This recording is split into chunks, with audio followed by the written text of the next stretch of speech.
Welcome to the Wisdom English classes for the students of CBSE class 9th. Today we are going to start the new chapter of your book Moments. The name of the chapter is In the Kingdom of Fools by A.K. Ramanujan.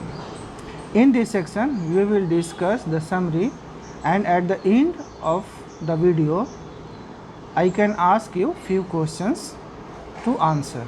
So let us start. There was a kingdom of fools where both the king and his minister were idiots. In an attempt to be different from others, they foolishly took the decision to change night with day and vice versa. Hence the people in this kingdom would do all their work, like tilling the fields or running their businesses, at night, and all would sleep when the sun rose up. Those who disobeyed were threatened with death punishment. So everyone followed this foolish practice. One day a guru and his disciple visited this kingdom and were surprised to find the whole kingdom asleep during the day. When night came, people began their routine activities. The two men had become very hungry by this time, so they went to a grocery shop.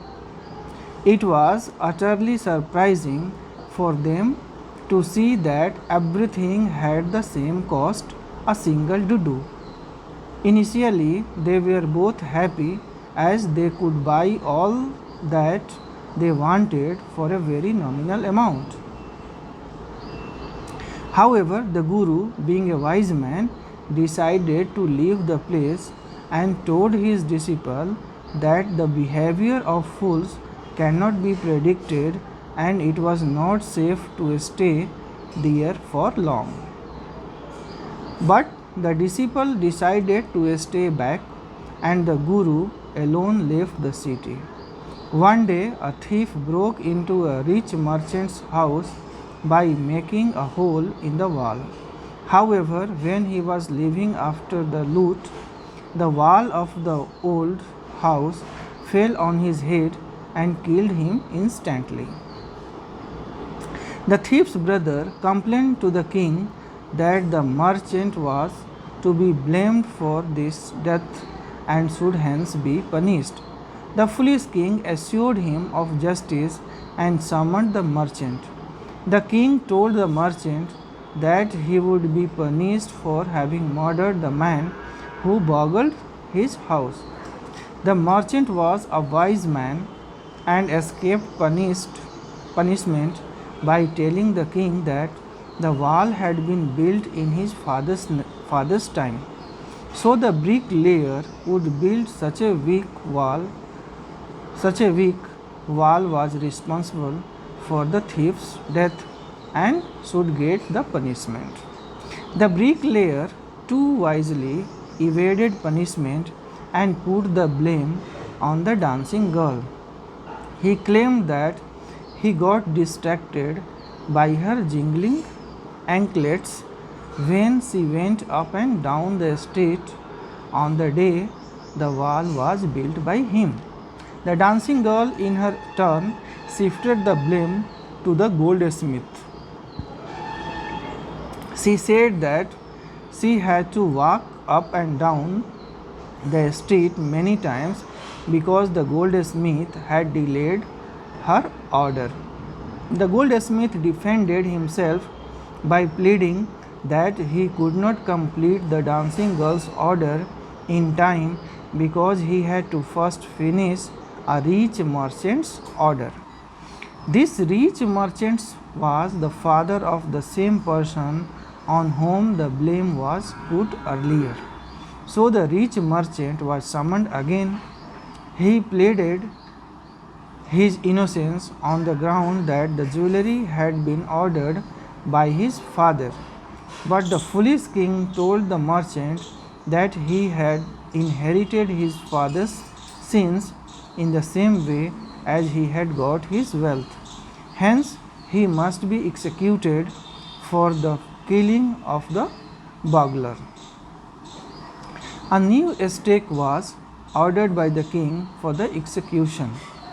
However, moments before the killing, the minister observed that the merchant was too thin for the new stake. So it was decided to find a person who fitted the stake. The disciple who had gone fat after eating bananas, rice, wheat, and ghee for days was cowed to be killed in place of the merchant. He pleaded that he was a sannyasi and had not done anything wrong. But the king's men did not listen to hint.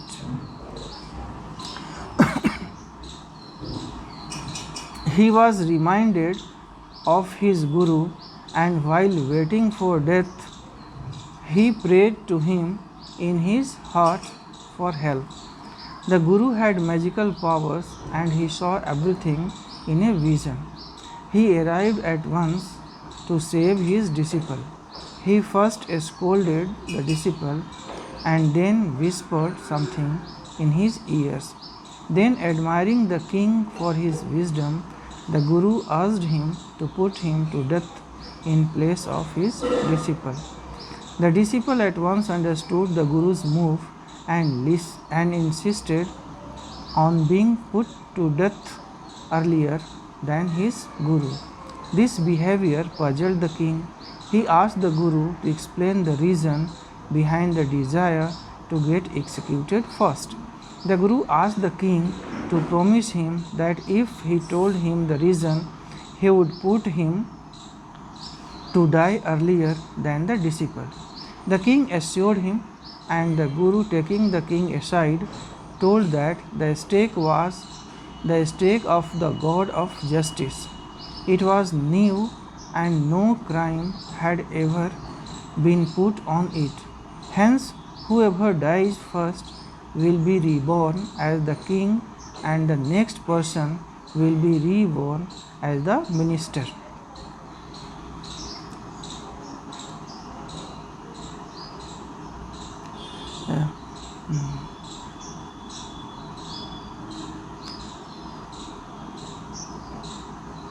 This information put the king in deep thought. He discussed the matter with his minister and they decided to go to the stake themselves. The minister told the executioners that the criminals to be punished would be sent at night. They should be killed one after the other without any mistake. At night, the king and his minister secretly went to the prison and set free the guru and his disciple.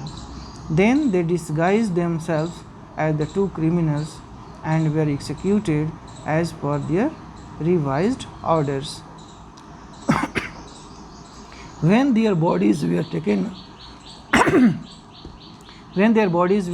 down to be thrown to the crows and vultures, people panicked. The city got confused. They mourned all night and finally went to the guru and begged him and his disciple to be their king and minister. The disciple agreed easily, but the guru agreed on the condition that they would be allowed to change the old laws.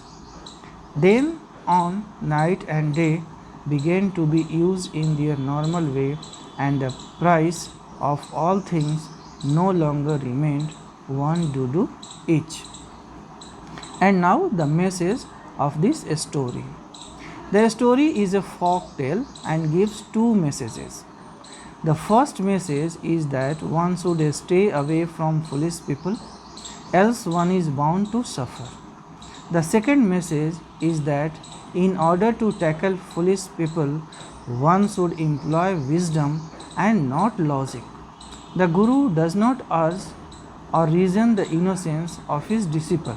Rather, he flatters the king and manages to convince that the new stake was lucky.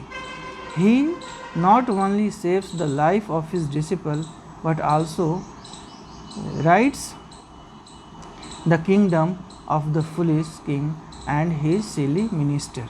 In addition, he becomes the next king and his disciple the next minister. And now the questions to answer. Number 1, who is the writer of this story? Number 2, why was the saint astonishing? 3, what was the cost of all the food items? 4th, who approached the king one day or who approached the king one day for a complaint?